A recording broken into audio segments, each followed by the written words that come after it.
القلب.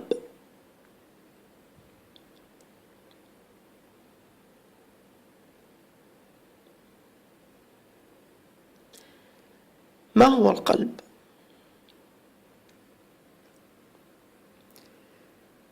القلب هو عضو عضلي مجوف يدفع الدم ضمن جهاز الدوران بما يشبه عمل المضخة، حيث تشكل العضلة القلبية النسيج الفعال من القلب، فيؤمن تقلصها انتقال الدم وضخه إلى جميع أعضاء الجسم لتزويدها بالأكسجين المحمل في الدم القادم من الرئتين.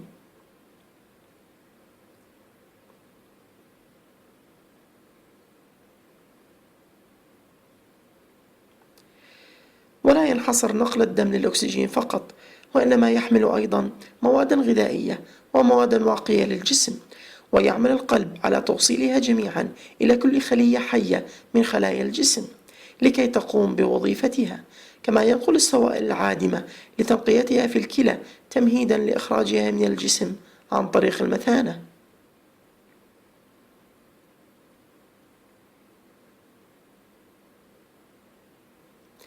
تحتاج العضلة القلبية إلى 7% من الأكسجين الذي يحمله الدم لإنتاج طاقة الضخ، وبالتالي فهي حساسة جدا لنقص الأكسجين، وأي نقص في كمية الأكسجين الوارد إليها يؤدي إلى نوع من الاستقلاب اللاهوائي يؤدي لألم يعرف بالذبحة الصدرية.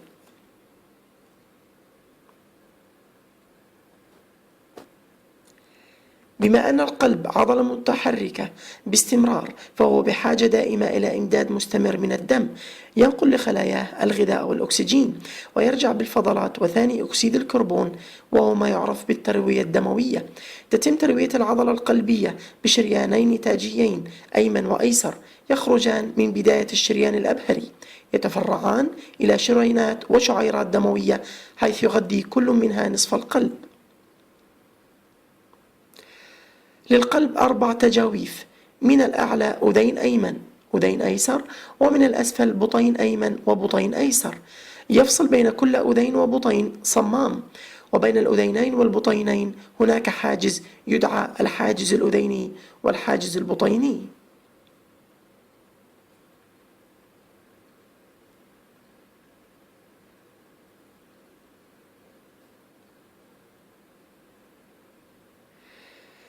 الكليب التالي يوضح تشريح ووظيفة القلب باللغة الإنجليزية.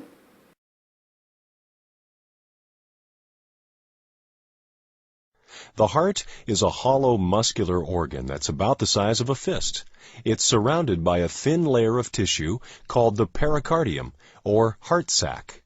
The main job of the heart is to pump blood through a network of blood vessels. These vessels form a loop that starts at the heart, goes out through your body, and then ends up back at the heart again. Together, the heart, blood, and blood vessels are part of the circulatory system, which does 2 of the most important jobs in the body. It carries oxygen and nutrients to all of your cells, and it picks up carbon dioxide and other waste products that your body produces so they can be disposed of. The inside of a normal heart is divided into 4 chambers: the right atrium, left atrium, right ventricle, and left ventricle. The circulatory loop begins with blood entering the right atrium of the heart. When the heart beats, blood flows from the right atrium into the right ventricle through a valve. In a healthy heart, the valves keep blood flowing in a one-way direction. When they open, they only let the right amount of blood through, and then they close to keep blood from flowing backward in between beats. From the right ventricle, blood flows through another valve and then to the lungs, where it picks up oxygen. From the lungs, it flows back into the left atrium of the heart and through the mitral valve into the left ventricle. From the left ventricle, blood is pumped through the aortic valve and into the aorta, where it goes out to the rest of the body and transfers oxygen and nutrients to your cells. In exchange, the wastes from your cells, including carbon dioxide, are transferred into the blood. As veins carry the deoxygenated blood back to the right atrium of the heart, other organs filter out and dispose of the waste products. After entering the heart, the deoxygenated blood is then pumped through the lungs, where it is loaded back up with oxygen, and the cycle is repeated. If you could see what your heart looks like when it beats, it would look like this.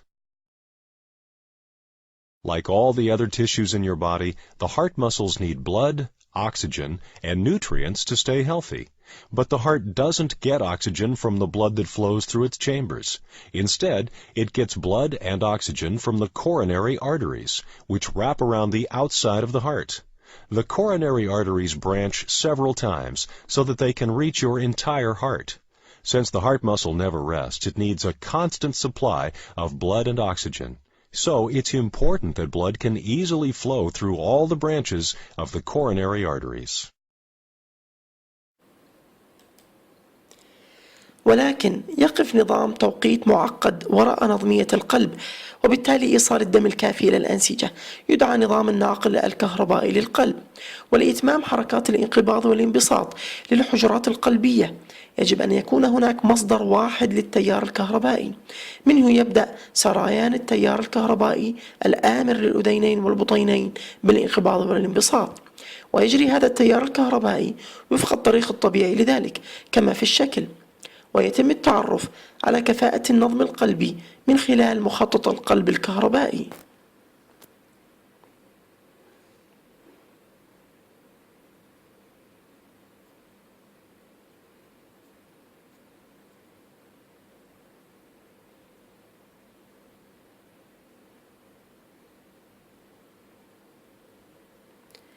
تبلغ السرعة الطبيعية للقلب في البالغ أثناء الراحة من 60 إلى 100 ضربة في الدقيقة، ولا تشير التغيرات البسيطة خارج هذا المجال الطبيعي بالضرورة إلى وجود مشكلة.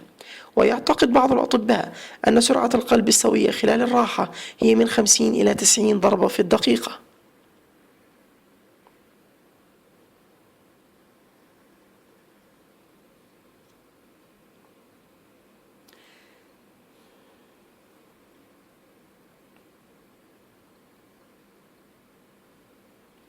الكليب التوضيحي التالي يبين مفهوم جهاز الناقل الكهربائي للقلب.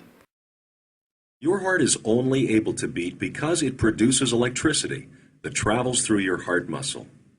Normally, these electrical signals come from an area in your heart called the SA node, or the main pacemaker.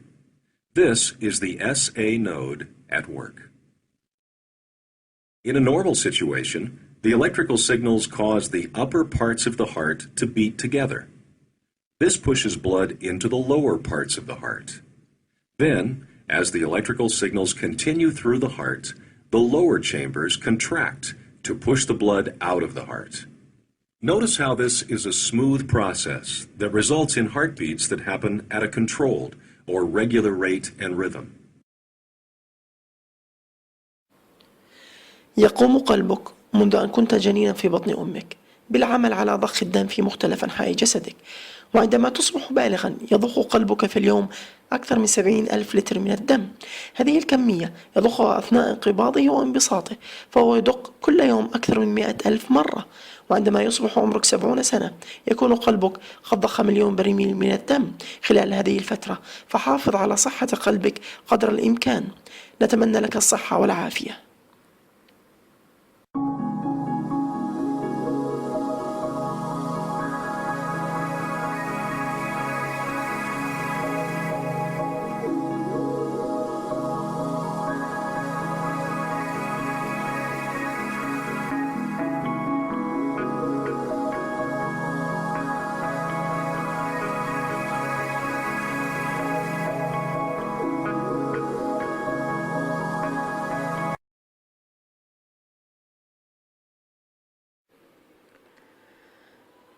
تصوير صدى القلب عبر الصدر.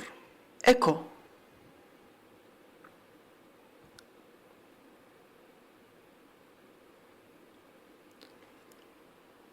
مخطط صدى القلب أو تصوير صدى القلب متعارف عليه بإيكو هو دراسة لوظيفة وتشريح القلب باستخدام موجات صوتية عالية التردد تدعى بالموجات فوق الصوتية، وهذا يعني تمكين الفني من دراسة صمامات وحجرات القلب وتقييم عمل القلب كمضخة للدم إلى جميع أنحاء الجسم.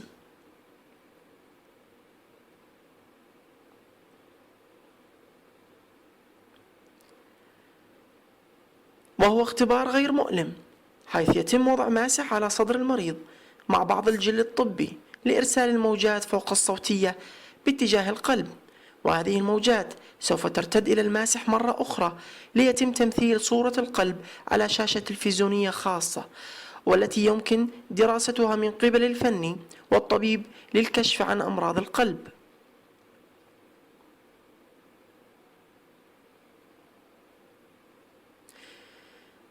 لماذا أنت بحاجة إلى إجراء تصوير للقلب؟ لتقييم وظيفة القلب بشكل عام، لتحديد وجود أنواع عديدة من أمراض القلب، لمتابعة مرض صمام القلب مع مرور الوقت، لتقييم فعالية العلاج الطبي أو الجراحي.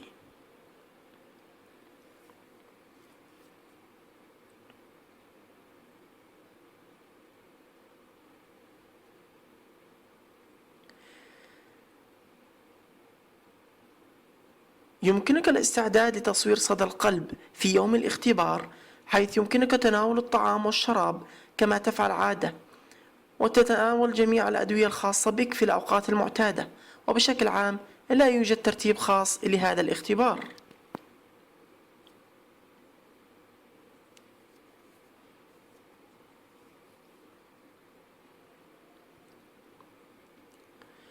سوف يطلب منك إزالة الملابس الخاصة بك من أعلى الخصر، وسترتدي روب المستشفى، وهناك 3 لصقات استقطاب كهربائية صغيرة ستوضع على صدرك لمراقبة تخطيط القلب الكهربائي أثناء الإجراء. سوف يطلب منك الفني الاستلقاء على الجانب الأيسر للجسم، وبعدها سوف يبدأ الفني بمسح عدة مناطق من صدرك باستخدام الماسح الصوتي، حيث سوف يتم استخدام كمية صغيرة من الجل للمساعدة في إنتاج صور أكثر وضوحا.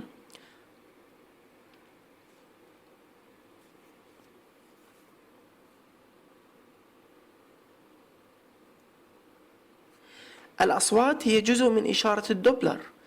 قد تسمع هذه الأصوات أثناء الاختبار، والتي تمثل مجرى الدم في الصمامات ما بين الحجرات، وهي ليست كالتي يسمعها الطبيب من خلال سماعته الطبية. قد يطلب منك أن تغير وضعيتك عدة مرات أثناء الاختبار حتى يتسنى الفني التقاط الصور لمناطق مختلفة من قلبك، ويمكن أيضا أن يطلب منك أن تحبس النفس للحظات في بعض الأحيان. يجب أن لا تشعر بأي انزعاج أثناء الاختبار، على الرغم من أنك قد تشعر بالبرودة على صدرك بسبب الجل، وأيضا ضغط طفيف للماسح الصوتي على بعض المواقع في الصدر. والاختبار يستغرق حوالي 10 إلى 15 دقيقة، وبعد الاختبار يمكن أن تغادر غرفة التصوير لمتابعة الأنشطة اليومية الخاصة بك، وسيقوم الطبيب الذي أوصلك بهذا الاختبار بمناقشة نتائج الاختبار معك في زيارتك القادمة، حيث سيقوم الفني بإعداد التقرير ومناقشته مع الطبيب. لاحظ ألبوم الصور.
وإليك الآن بعض الصور الحية للقلب المسجلة من خلال هذا الاختبار.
تصوير صدى القلب أثناء الإجهاد.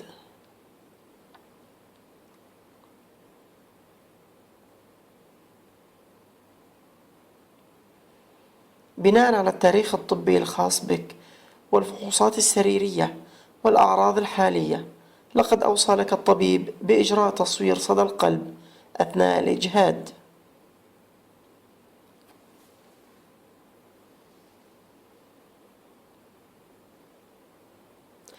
الغرض من هذا الاختبار التأكد من وظيفة عضلة القلب من خلال تصوير صدى القلب ومتابعة مخطط القلب الكهربائي قبل وأثناء وبعد الإجهاد.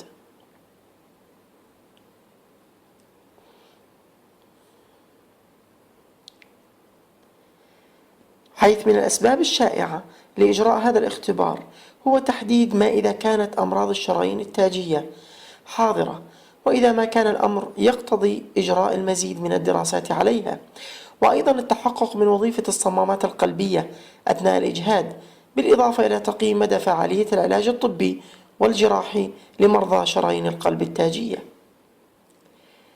حيث يقوم فني تصوير القلب بترتيب هذا الإجراء تحت إشراف طبيب القلب المباشر، والذي سيطلب منك التوقيع على استمارة الموافقة لإجراء الاختبار، ويمكنك التحدث مع طبيبك حول أي مخاوف لديك بشأن الاختبار.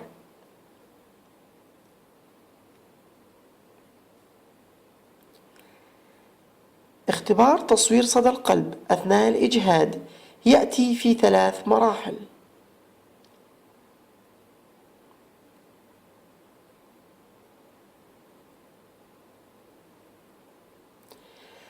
مع الأخذ بعين الاعتبار أن جميع العلامات الحيوية من ضغط ونبض ونسبة الأكسجين بالدم سيقوم بتسجيلها الفني أثناء هذه المراحل ال3.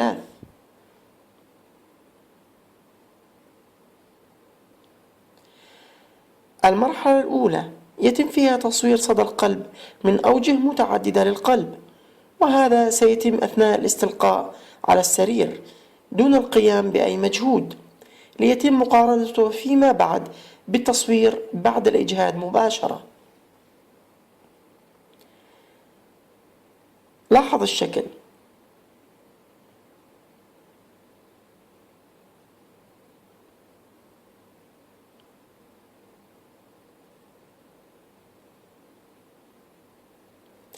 المرحلة الثانية من الاختبار هو إجراء تخطيط للقلب وتسجيله قبل بدء وأثناء وبعد الإجهاد من خلال لصقات خاصة توضع على صدر المريض في مناطق محددة موصولة بجهاز تخطيط القلب الكهربائي. لاحظ الشكل.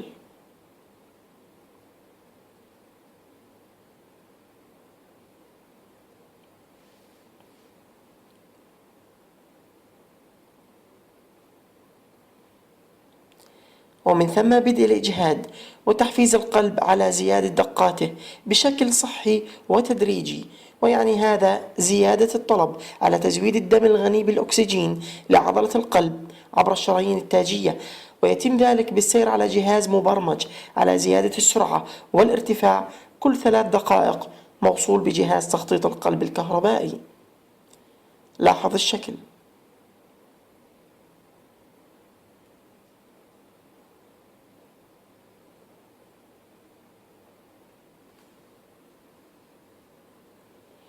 طبيبك سوف يراقب متغيرات مخطط القلب أثناء الإجهاد وضغط الدم، وإذا كنت تواجه أي ألم في الصدر أو ضيق في التنفس أو أي ملاحظة غير عادية أثناء الإجهاد، فعليك فورا إبلاغ الطبيب حيث سيأخذها بعين الاعتبار. هذا الإجهاد يستمر عادة إلى 12 دقيقة، مع العلم بأن هذا الزمن يعتمد على اللياقة البدنية لديك وردة فعل الجسم للمجهود، والتي تختلف من شخص إلى آخر.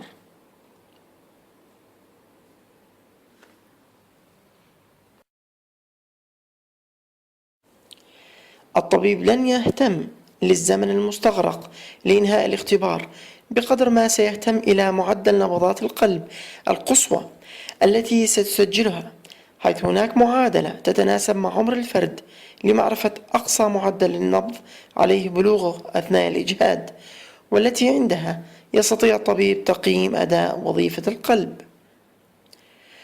وببلوغ ذلك المعدل من النبض يأتي قرار الطبيب بإيقاف مرحلة الإجهاد، والطلب منك مباشرة بعد توقف جهاز الإجهاد الاستلقاء مجددا على سرير تصوير القلب لبدء المرحلة الثالثة والأخيرة في هذا الاختبار.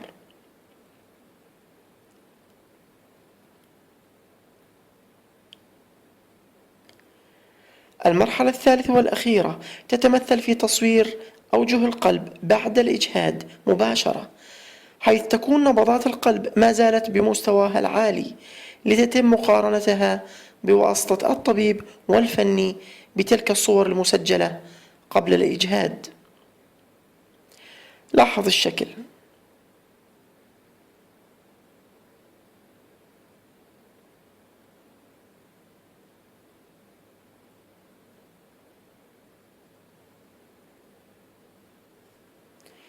بعد ذلك سيقوم طبيب القلب بإعداد تقرير ملخصا فيه موجودات تصوير القلب وتخطيط القلب ومعدل الضغط قبل وبعد الإجهاد، بالإضافة إلى الأعراض أثناء الجهد، للخروج بالتوصيات المناسبة والتي سيطلع عليها طبيبك الذي أوصلك بهذا الاختبار.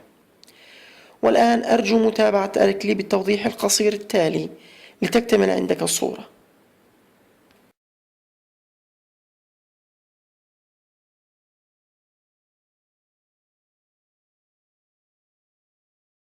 An echocardiogram, or ultrasound, is a test that uses sound waves to get a picture of your heart. These sound waves are too high for you to hear, but the picture they make can be seen on a special TV screen. A stress echocardiogram usually has 3 parts. First, a resting echocardiogram, or ultrasound, is performed.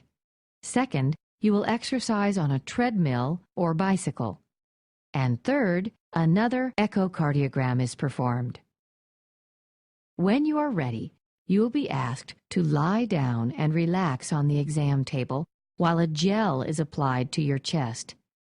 The echocardiogram will create a picture of your heart at rest by moving a wand-like device over your chest area. This image, or picture, will show your doctor your heart's internal structures, size, and movement on a special TV-like screen. You will then be asked to exercise by walking on a treadmill or pedaling a bike. Every 2 to 3 minutes, the speed or incline of the treadmill will gradually be increased. If you are out of shape or at high risk for coronary artery disease, these increases will be smaller and more gradual. You will not be asked to exercise more than you are able. Your doctor will watch your heart's function and response to the physical activity closely, looking for any changes in your EKG pattern, blood pressure, and overall mental status. You should let your doctor know immediately if you are having any chest pain or unusual shortness of breath while you are exercising. The exercise will be stopped if you are having these symptoms or if you are clearly showing signs of heart disease.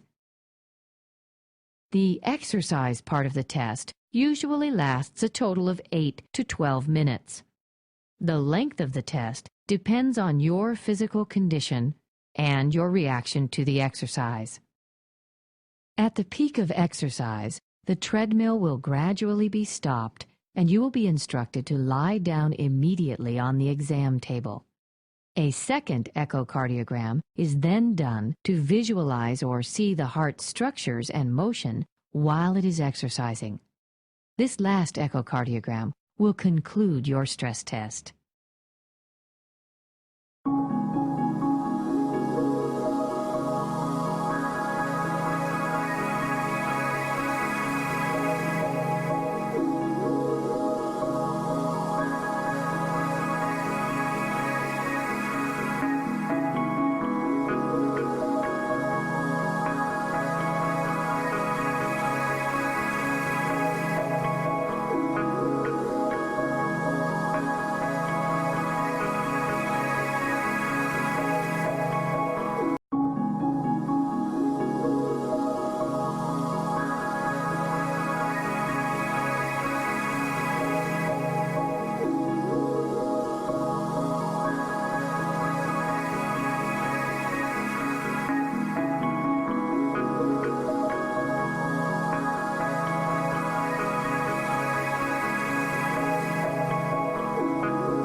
To make this examination more comfortable, your nurse will spray a numbing medication into the back of your throat, or you may gargle with it.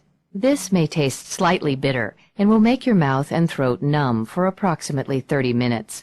Then you will be positioned on your left side with your left arm behind your back. A small plastic mouthpiece or guard will be put in your mouth to prevent you from accidentally biting the tube or the doctor's finger when the tube is slowly placed into your esophagus or food pipe. In order to help relax the muscles in the back of your throat and help open up the passageway, you will need to take slow, deep breaths. You will then be instructed to put your chin to your chest and open your mouth. As the doctor begins to push the tube in, you will be asked to swallow. Swallowing makes the tube go down more easily. If you gag when the tube enters your food pipe, the nurse will spray more numbing medicine on your throat to decrease your gag reflex and make you more comfortable. Your doctor will insert the tube 14 to 18 inches down the length of your food pipe. A nearby video screen will confirm that the tube is in exactly the right place to create images of your heart. The actual procedure takes about 15 to 30 minutes. When the test is done, your doctor will slowly pull the tube out through your mouth.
Cardiac catheterization is a procedure that allows the doctor to study the condition of the heart, including the muscle, valves, and arteries, using a catheter and special dye.